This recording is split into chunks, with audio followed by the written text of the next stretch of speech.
We don't see the child as someone who is an empty pot that has to be filled. So no exams up to grade 6. How do the kids actually learn academics? They are being taught language, math, sciences. Life today is complicated. Lots of screen, lots of Instagram. You'll never see a teacher with a phone in their hand at Tridha. And the Silicon Valley Waldorf School is where most of their children go. For all those who are listening the Waldorf method for the first time, what exactly is this approach?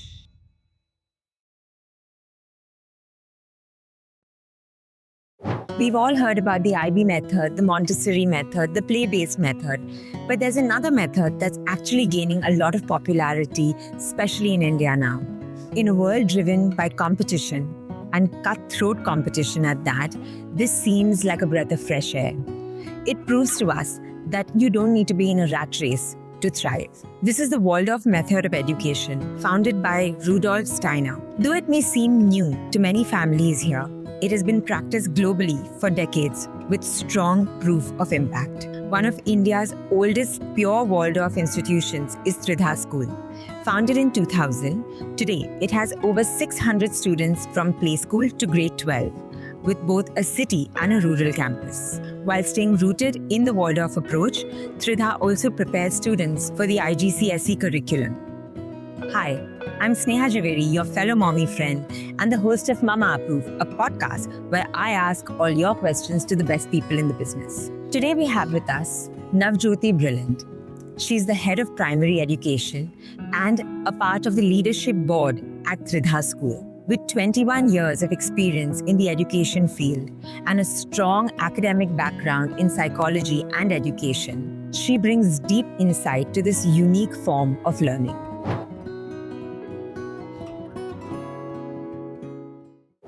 Hi, thank you so much for joining me, and thank you so much for allowing us to enter this beautiful space. I want to ask you, for all those who are listening and hearing about the Waldorf method for the first time, what exactly is this approach? But the difference with Waldorf education is that other than the emotional, mental, intellectual, physical aspects of growth, we also look at the spiritual aspect. Okay. That is where our entire perspective and vision of who children are changes from the mainstream. So we are an alternative school. An alternative school means an alternative way of looking at a child, which is not conventional in nature. So what that means at Tridha, as a Steiner school, as a Waldorf school, is that we don't see the child as someone who needs to be molded. We don't see the child as someone who is an empty pot that has to be filled. We see the child as he or she is. And we respect the fact that this child, although they have just been born when they are coming onto the planet, they have lived since infinity before they came to the planet Earth. That is acknowledged in our curriculum, and everything we teach and say to the child keeps this in mind, that this is not really a young child. It may be a young body, a young human body, but it is a soul and a spirit on a journey since forever. So whatever every child brings in terms of attitudes, in terms of temperament, in terms of abilities, even the way they physically are, is a reflection of their life before they came here. Yeah. So we have to respect that and accept that. And also know that when they have incarnated into this lifetime, they have something they would like to work towards. So we are friends on this journey. We are facilitators on this journey. We help the child find themselves, find who they are, and fulfill their purpose on this earth with respect to themselves and with respect to the world and others. And we are also very conscious of the fact that this child will not perish the day this child leaves the earth. he or she will have a life afterwards also. So our preparation goes into what will happen in the afterlife also. So that doesn't mean we do all sorts of magical things. No, it means, like the Hindu scriptures say, like many of the religions or many of the spiritual approaches say, that the soul is on a journey. And when a soul is on a journey and they're passing you by, and you're a school that is welcoming this soul on a journey, first thing is you have to leave them free and relaxed. You cannot run a school system like you run any other organization, because other organizations are usually for adults. Here is somebody who is yet developing their faculties. But here is somebody who subconsciously also knows why they are here. So both these aspects have to be brought together, and so they have to be received with a sense of reverence. So every morning when they come to school, we don't think that here is a little one who needs to be educated. We say, here is a soul that has come to me, and my job is to serve this soul in their journey of finding out who they are and where they'll go. It's going to take me a second to gather what you've just said, because this is so different. And so I never knew this actually. So what does it mean when we receive a child in reverence, and how in action are we different? Yeah. So the first thing is, when a child comes to me, I don't tell the child, I'm going to test how good or bad you are, and I'm going to give you a number as a label. So no exams up to grade 6, no blackboards up to age 6. At home, there is one mother who takes care of everything. She takes care of the diet, of the emotional needs, of the social aspect. She facilitates the life of the child. It is very similar in school, where the teacher as an educator is playing somewhat the role of the mother in nurturing the soul. The mother nurtures the body and the soul. We are here very much concerned with the education of what they will bring to the world. So, like a mother, I'm not going to say, you come for math, you come for science, you come for English. I am the mother. I will take care of everything for my child. I'm not going to outsource one aspect of your personality to this teacher and one aspect of your personality to that teacher. One teacher will teach everything to you. So whether it's English or math or science, we know that although these are separate subjects, they are all integrated. They all have connections to each other. In real life, people don't work as mathematicians unless they are a math teacher. Yeah. In real life, you're not using only English. You're using it towards something, and you're connecting it with many other things. So then why should a classroom be any different? A classroom has to be whole and holistic and integrated like the rest of life is.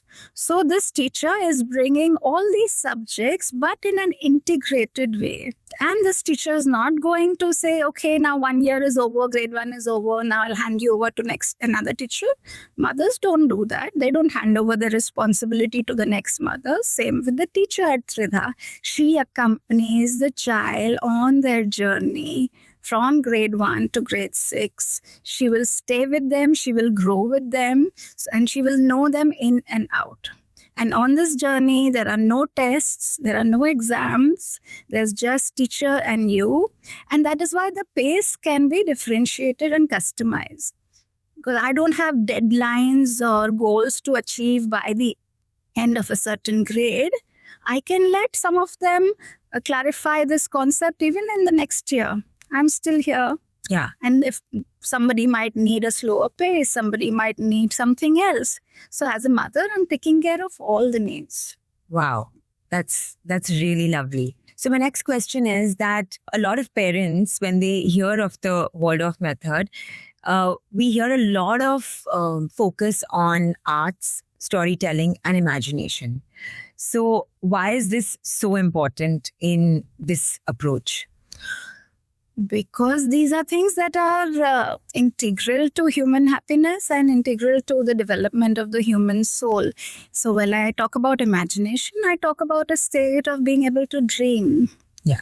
Now, even someone like Einstein has talked about how he was a daydreamer. Yeah. And he is one of the best known scientists we have. So, what does that mean? Why did Einstein have to be a daydreamer? He was not going to several classes, tuition classes, and enrichment classes. And in fact, he also failed a lot of entrance exams to very top organizations. So, did all of that mean anything? What he gives a lot of credit to was that I had the time and opportunity to daydream. What does that mean? It means he would imagine. He would imagine sitting on light and traveling along with the light and go as far as the end of the universe. Now, that is a scientific's imagination, scientist's imagination. Maybe I'm a language person. I am looking at you and I'm describing yourself in a poetry in my mind. Yeah. When you look at me, maybe you are a design person and you're looking at me through the lens of my hair. Yeah. And maybe you can tell a lot about me just through my hair. Yeah. Because that's where your soul comes alive and happy. Yeah. I cannot see you in that way. So everyone has a different specialty. Yeah. So how can everyone be taught with the same way? Yeah. So what the teacher is doing is facilitating a process where your imagination can be brought alive, and at the same time, my imagination can be brought alive to learn something that she wants us to learn, but it is not her method. It is your way of looking at me and my way of looking at you that will help us learn about each other. So when she asks you to imagine, you will go on your own journey of exploration and discovery. That is why it's very important. And see, imagination is also visualization. Visualization is the language of the unconscious. When we are dreaming, we see pictures. Yeah. So pictures are an essential aspect of the unconscious or the subconscious mind, which is where most of our intelligence and wisdom lies. So tapping into pictures is a very, very important way of tapping into yourself and tapping into the wisdom of the universe also.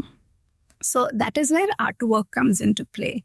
All the great artists, why are they applauded so much? What is so great about them? Because they have been able to put into the physical world what they might be witnessing only in the spiritual world. And that is why it is so beautiful to stand for hours in front of a painting and look at them, because there are many messages coming through that, much more than what somebody would just talk about.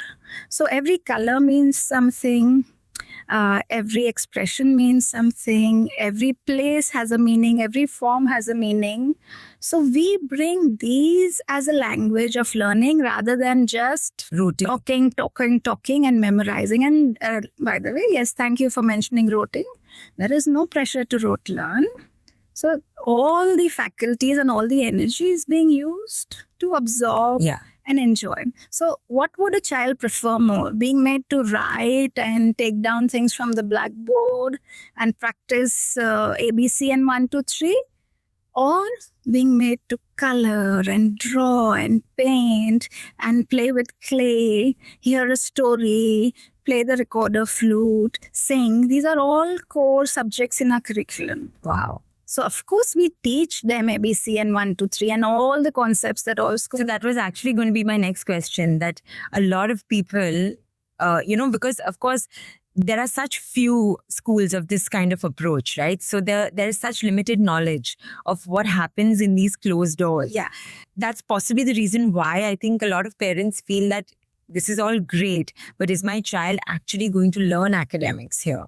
Which, of course, it goes without saying that the kids are in your school giving the IGCSE examinations and they are doing extremely well. Yes. So does the Waldorf method teach academics at all? And how do you integrate after grade 6? I mean, after they turn 6, how do the kids actually learn academics? Think of something. I would love for the audience also to think of something. You can also think of something that you're passionate about. Yeah. And how did you go about learning it? Yeah. Were you supposed to take exams and were you forced to sit in a class? Were you forced to write about it?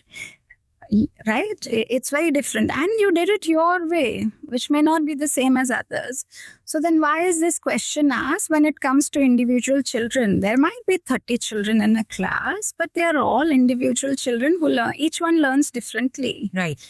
So we have to respect their individuality. So when we say that we are teaching in a different way, we are teaching in a different way, but we are not saying that we are not giving them the content that they need to function in the world and to function in their life. Of course, they are being taught language, math, sciences, and our alumni who have passed out from Tridha, who have spent years at Tridha right from kindergarten to grade 12. We have doctors, we have scientists, we have engineers, we have actors, we have nutritionists, we have everything that you can think of. So our teaching approach is sensitive and gentle, but that doesn't mean that we are not teaching them what they need to learn. Right. So the kids are learning, of course, that's the only way they can sit for those examinations eventually. Yes, of course. See, I'll give you an example. So let's say you want to teach addition to a child. So what happens in a conventional school? This is 1, this is 1. What is 1 plus 1? 1 plus 1 is 2. And then what is 2 plus 4? 6. So there is only one answer to that question. And there is only one way of looking at addition. That I put things together, and when they come together, I have a certain answer. And in fact, this thing in education is almost used as a stereotype. When nothing can be different, we say, okay, 2 and 2 can only make 4, right? Right. That is a reflection of our education system.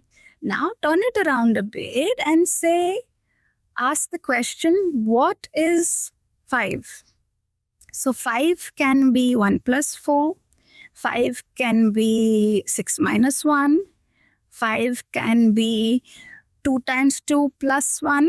Right. Suddenly, this number has many answers. There is just one number, but there are many different ways of looking at 5. So not just the child, even the concept is looked at in a holistic manner. That I'm not going down that linear way in the rat race where 2 plus 2 can only lead to 4. I take a 10 and I can make millions of combinations out of 10. And that is the true power of 10. And addition, coming back to addition, how do we bring addition to life? That has to be understood as, first of all, that addition is not just a concept in math. It is an idea that is alive in the universe. Right. In the universe and naturally in our lives also, things add up, not just in numbers, but in many other things. When you have circumstances in your life, they add up to a certain feeling or emotion or learning in us. So addition is not just about numbers. So we bring the qualities of addition to the child while teaching them about addition. And that is where suddenly it's not just about numbers, it is about life itself. Now, what can be the qualities of addition? So we help them imagine somebody called Ada Singh, a name that is connected to addition. And Ada Singh is a personality. And you can also now imagine with me, if Plus was a person, what kind of a person would Plus be? Would he be skinny or plump? Oh, how nice. Yeah, he would be a little plump, right? Because he likes to gather. I'm actually visualizing all this while you're talking. Yes, that's imagination. I am igniting your imagination now. And I am giving you a feeling for what Plus is. Now, what is Ada Singh's mood in general? Is he usually a bit serious and sad? Or is he cheerful and satiated? Most probably cheerful and satiated. That is the mood of addition. Right. Yeah, so how are his pockets, for example? Are they always full or are they empty? It's most probably full because he adds things, yeah? Do you think he loves food? Most probably he does. You see, these things I don't have evidence for these things, but they are creating a certain image and they are creating a feeling and it's resonating. So Ada Singh is going to be this personality who is adding things in life. So he will be part of a situation where he brings everyone together and creates a happy situation by bringing more. This idea of more is addition. Yeah. So I will narrate such a story. I will help them draw Mr. Ada Singh. I will help them, enact situations where Mr. Ada Singh is putting addition at play, not necessarily with numbers. And eventually, I will also help them notice that there is a plus sign on his t-shirt, which he always wears. And maybe I'll assign him a color also, because is he going to be a very bright red? Maybe not. He's not that aggressive, super energetic type. He's relaxed, he's easy. Maybe a green is good. The green, the temperament, the description, the story, the imagination are all helping me understand what addition is. That is so And beautiful. then the last step is bringing in the numbers. What is he going to do when he is confronted to numbers? Then it's very intuitive. It's very intuitive. Yeah, that's so lovely. By helping them tap into what already exists in this universe. Yeah. You look at the whole picture, you bring them the whole picture, you awaken the imagination, you bring a sense of joy, and then it's very intuitively picked up. This is absolutely amazing and beautiful.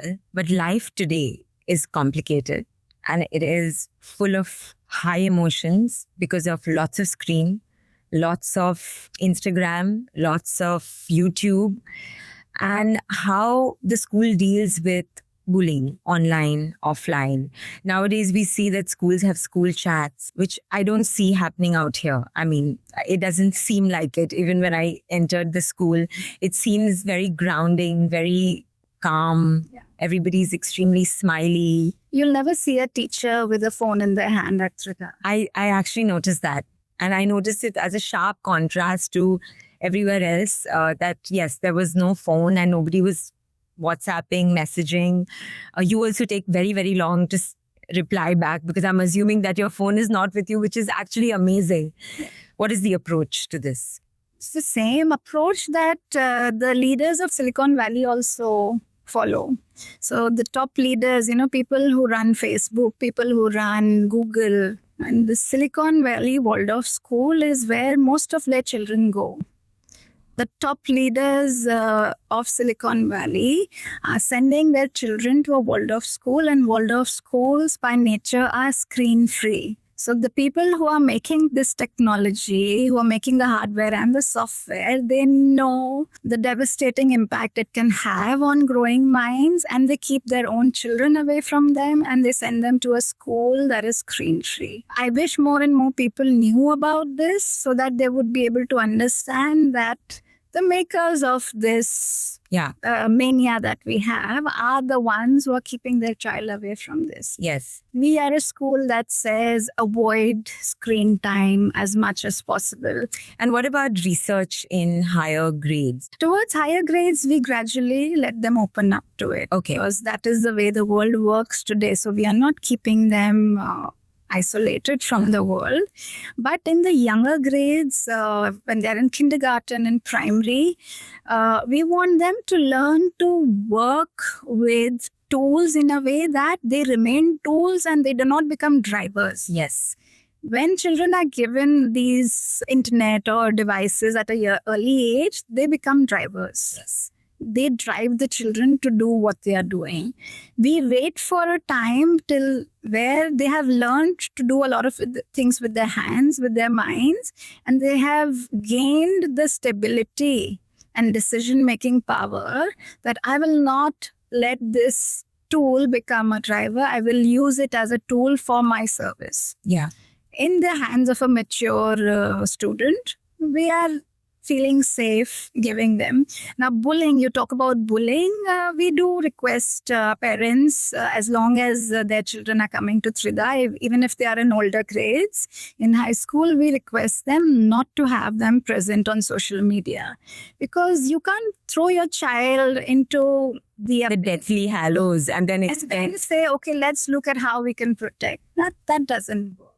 And what about school? Because, the adolescent age is such that there are hormones all over. And that is why the bullying usually happens because of that. Because, your hormones are raging. You don't know how to, control yourself. And, this mean situation, this cancel culture that people are talking about. This school is in Mumbai city. So I'm assuming that the kids are not isolated from concepts like this either. Yeah. Do things like this, first of all, happen? Yes, it is a new thing that Tridha is facing, and especially after COVID, because COVID was the time when technology and devices took over everything. Even education, unfortunately, had to happen through technology. So it did dig its feet into the culture of Mumbai much more deeply than it was, and into a non-screen school like Tridha also. Yeah. So it has been very difficult to recover since then, I'll be honest. But we keep reminding parents that not just students or children, even we adults, what I will never dare to say to you in person, within a heartbeat, I will put it on your Instagram page against you. So we keep reminding parents that to keep your humanity alive, you have to deal with each other in a human way, and devices are not human. The thing is, you are on your own when you're doing it. So we also don't really, although we know that thousands of people will read what I'm going to type now. Yeah. But you're doing it in isolation. So at some level, you think, it's okay. It's okay. It's nothing. You don't see the physical impact. You don't see 10,000 people in front of you. And it's not that you are giving a speech and in that you've made. Yes. Yeah. You Just casually being mean. Yeah. It doesn't help you visualize or process things as they truly are. Right. The day you realize that you meet those 10,000 people who have, liked your hate comment, you will realize the gravity of what you did. Yeah. And when you see the hatred you have brought into them because of what you said, and then if you meet the person who you talked about, I think it will be shocking. Yeah. Yeah. So it is dehumanizing to be on a gadget. Yeah. As much as possible, we ask our parents also, in front of students, in front of children at home also, Please don't. try not to. Yeah. Wow. This is like a lot for me to, because I'm literally, the other methods we know a lot about. This is so new and so beautiful. I mean, thank you so much for spending this time and energy. I want to ask you one last question, that the child from Tridha will be like. Like, what child do you hope to nurture in this world? When this child walks out of Tridha and you see that child in the world, what does that child look like to Tridha?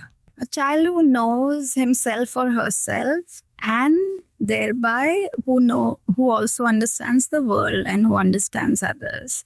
And a child who has studied themselves by virtue of all the artwork, all the practical work, all the sensitivity, all the imagination. What are we trying to provoke in the child? We are trying to provoke sensitivity towards themselves. And when you struggle with a drawing or a painting or molding clay, you're working with your hands. And you are bringing the heart forces also into it, because you attach a story to it. And your mind is at work, your brains are at work. So by bringing the head, hands, and heart together, we hope to make someone who knows themselves very well and who is not just making intellectual or speculative assumptions about themselves, but a sense of knowing that comes from having worked with oneself. Tridha alumni are standing out in the world today wherever they go because they know who they are. Other students know their subject. They know certain skills. Tridha children know themselves. So then whatever situation we are confronted with, when I know who I am, I look at the world differently, and I know what is good for me and what is not good for me. And when I am such well-equipped person, I understand and learn how to look at the world such that I can put myself in service of the world. So these are the things, knowing oneself. Yeah. And in turn, serving the world. That's beautiful. Thank you so much for joining me. This was actually amazing. Thank you. Thank you so much for joining us today. I hope this was extremely insightful. And definitely, if you are a new parent, please consider the Waldorf method of education for your child.